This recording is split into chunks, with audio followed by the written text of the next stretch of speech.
فبأي آلاء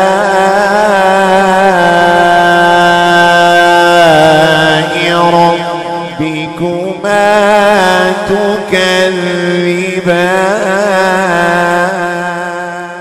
تو قرآن کفار مکہ کے حالات جو تھے اس کو ذکر کر رہا تھا کہ محبوب یہ لوگ آپ سے جو دشمنی کر رہے ہیں، یہ دشمنی کرنے کی دو وجہیں ہیں جو گزشتہ کل ذکر ہوا کہ ایک تو مال اور اولاد کی کثرت ہے ان کے پاس، اس لیے وہ آپ سے دشمنی کر رہے ہیں۔ دوسرا کہ وہ جو غلط معبود کو مانتے ہیں، مورتیوں کی جو پوجا کرتے ہیں اور یہ سمجھتے ہیں کہ یہی حقیقت میں ہمارے کام نکالتی ہے، تو یہ جو دو سبب ہیں ان میں ایک پر کل بات ہوئی کہ اللہ فرماتا ہے کہ تم مال اور اولاد پر فخر کرتے ہو تو کیا لاؤ گے تم وہ لشکر جو رحمان کے مقابلے میں مدد کرے؟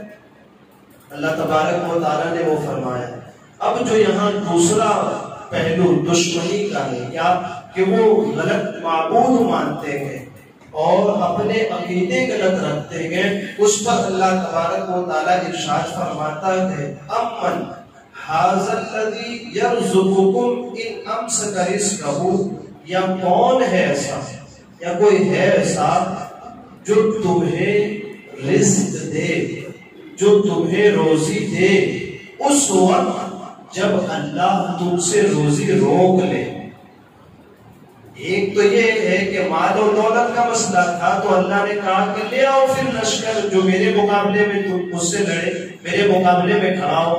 پھر دوسرا یہاں یہ بات کہ تم جن غلط معبود کی عبادت کرتے ہو ان سے تم رزق مانگو، ٹھیک ہے، وہ تمہیں رزق دیتے ہیں یا نہیں دیتے؟ ہاں، رحمان جب رزق روک لے تو پھر کون ہے جو تمہیں رزق دے؟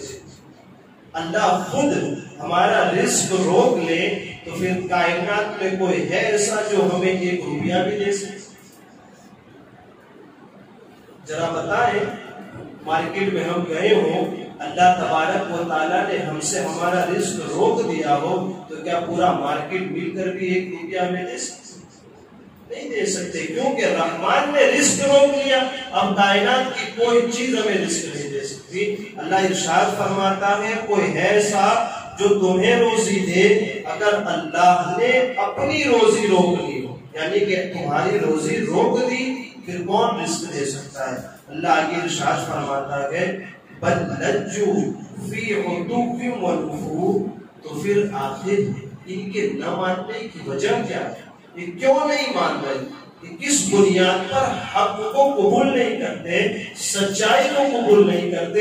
اللہ ارشاد فرماتا ہے وہ لوگ سرکشی میں، شرارت میں ہیں، مستی میں ہیں، اور آگے ارشاد فرماتا ہے دشمنی اور نفرت میں ڈیٹ بن چکے ہیں، ہٹ دھرم ہو چکے ہیں، اس لیے اب یہ حق کو قبول نہیں کرتے۔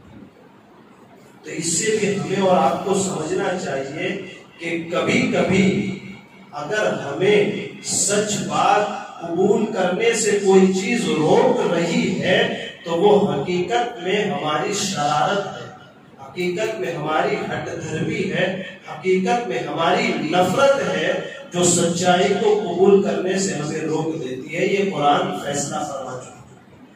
دوسرا جو دوسری چیز کا جو رد کیا اللہ تبارک و تعالیٰ نے ارشاد فرمایا کہ کافروں، صرف کافروں نہیں، یہاں پر ان لوگوں کا بھی ذکر ہو جائے گا ساتھ میں جو لوگ رب کی نافرمانی کرتے ہیں۔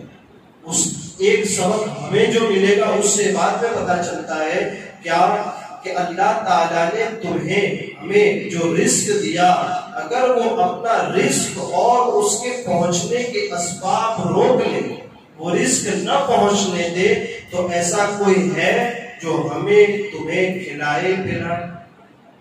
کوئی نہیں ہے۔ اگر رحمان ہمارا رزق روک لے تو پھر کون ہمیں غذا دے سکتا ہے؟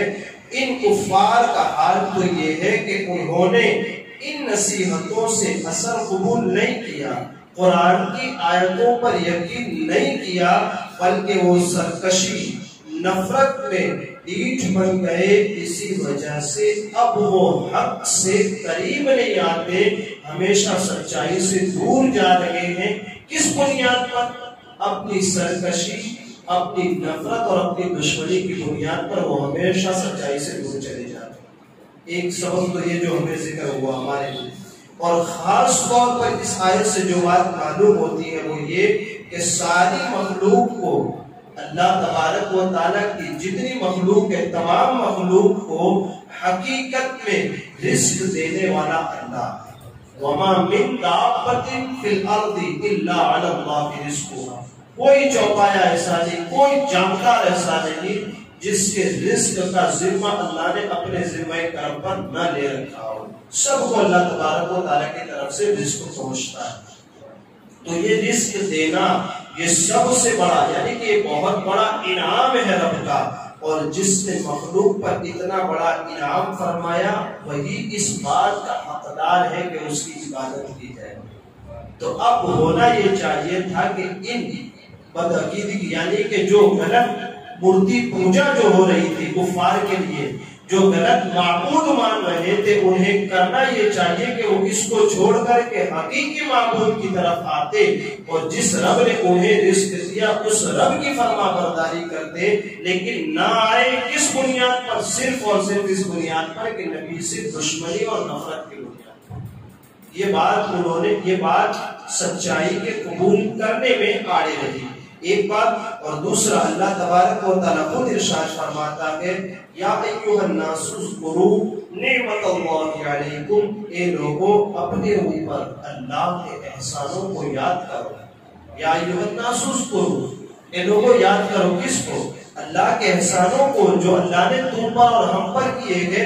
هل من خالق غیر اللہ یرزقکم من السماء والارض، کیا اللہ کے سوا اور بھی کوئی خالق ہے جو آسمان اور زمین سے تمہیں روزی دیتا؟ کوئی ہے رب کے سوا معبود جو آسمانوں سے بھی ہمارے رزق دیتا ہے، بارش کے ذریعے ہمیں رزق دیتا ہے، زمینوں سے بھی رزق دیتا ہے، اناج دے کر کے رزق دیتا ہے، پھل فروٹ وغیرہ دے کر کے ہمیں رزق دیتا ہے۔ اللہ یہ فرماتا ہے، لا الہ الا ہو، اس کے سوا کوئی معبود نہیں ہے۔ فَأَنَّا تُؤْفَكُونَ، تو تم کہاں الٹے پھیرے جاتے ہو، تو تم کہاں سچائی سے بھاگے جاتے ہو۔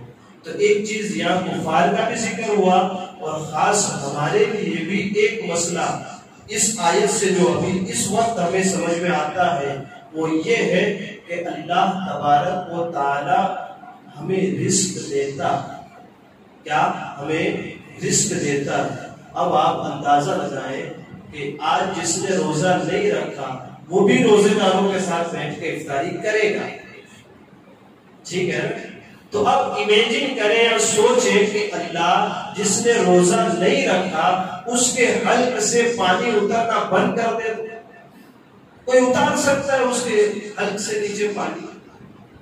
اب اگر اتنا مجرم ہونے کے بعد بھی اللہ اس پر انعام کرتا ہے، اتنا بڑا مجرم ہے کہ رب کا حکم بھی نہیں مانتا، مسجد میں بھی نہیں آتا، روزے بھی نہیں رکھتا، اس کے باوجود بھی اللہ انعام فرماتا ہے اس میں کہ اس کے حلق سے نیچے کھانا اترتا ہے، رزق پھر بھی دیتا ہے اس کو۔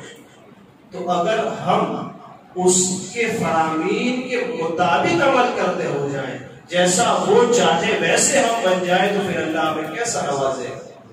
جب مجرم ہو تو نوازتا ہے، لیکن یہاں اس بات کی بھی طرف ہماری توجہ ہونی چاہیے کہ مجرم ہو اور ایسا نہ ہو کہ گناہ کرنے میں ہم ڈیٹ ہو جائیں، گناہ کرنے میں ہم ہٹ ہو جائیں، نہیں ہمیں تو بس کرنا ہی، ہمیں تو ایسا کرنا ہی، ہم تو کریں گے، ایسا نہ ہو، ورنہ پھر اللہ فرماتا ہے یہ قرآن میں جو حال بیان ہوا کفار کا، وہ حال پھر جہنمیوں کے ساتھ ہمارا اور آپ کا بھی۔